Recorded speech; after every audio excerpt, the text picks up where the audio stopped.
Cafe Latte, or not to Maya Hart, always believed her cafe, the Velvet Cup, was her sanctuary.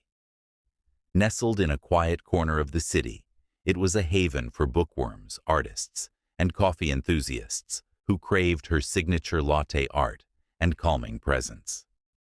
But when 3 of her regular customers died under mysterious circumstances within the span of a month, her tranquil life began to unravel. Each victim had one thing in common. They'd been seen at her cafe shortly before their deaths. The first, a cheerful art student named Clara, was found unresponsive in her studio. Then came Martin, an accountant who frequented the cafe to escape his corporate grind. Finally, Eleanor, an elderly woman who often praised Maya's lavender honey latte, was discovered lifeless in her garden. Though police hadn't linked the deaths, whispers began circulating. Maya's once busy cafe now had empty tables and wary glances. Desperate to protect her reputation, she resolved to uncover the truth before anyone pointed a finger her way. Maya started her investigation by examining the victims' visits. She pored over her CCTV footage, trying to pinpoint any unusual interactions. A thread began to emerge.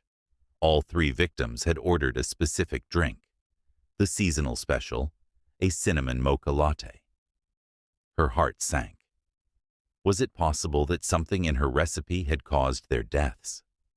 Maya meticulously checked her ingredients, from the cinnamon sticks to the imported cocoa. Everything seemed normal, but a nagging thought refused to leave her. What if someone had tampered with her supplies? The delivery records from the past month showed no anomalies, but one invoice caught her eye. It bore the signature of a driver she didn't recognize. Her suspicions grew when she discovered an anonymous note tucked beneath the counter one morning. It read, "Not everything sweet is safe. Watch your back." Maya's pulse quickened. She confided in her best friend and local journalist Liz, who immediately saw a story brewing. "Maya, this isn't random.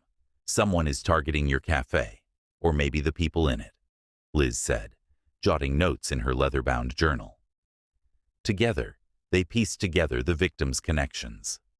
Clara, Martin, and Eleanor were regulars, but they'd rarely interacted with each other. Their only apparent link was the cafe. But Maya's customers were a diverse crowd: students, retirees, artists, and even a few shady characters. Could someone have used her cafe as a hunting ground?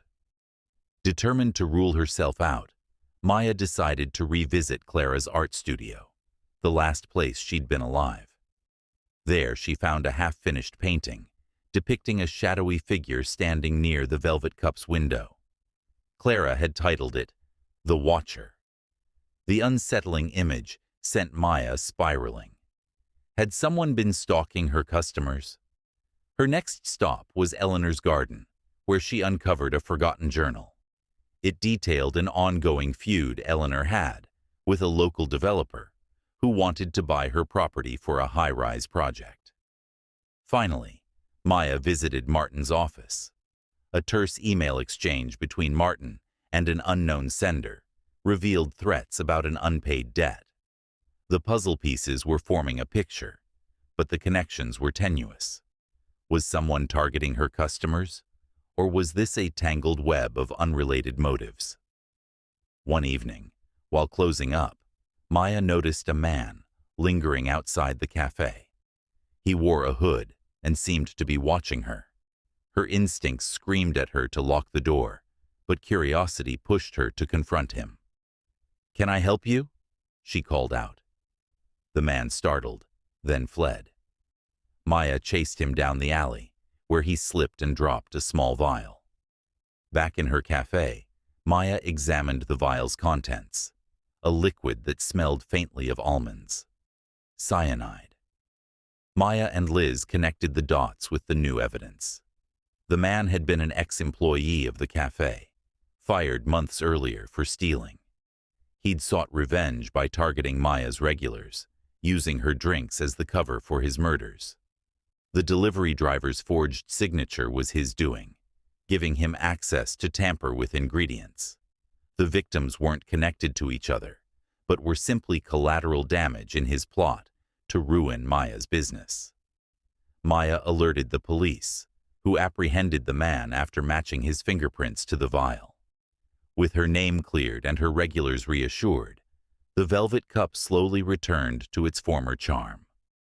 Maya kept the cinnamon mocha latte off the menu for good, but found solace in the knowledge that her instincts had saved her cafe. As she poured herself a cup of her favorite roast one evening, Liz teased, "You might have cleared your name, but admit it. You're not giving up the thrill of playing detective anytime soon." Maya smiled, sipping her coffee. Maybe Liz was right. After all, there were always mysteries brewing in the quiet corners of the Velvet Cup.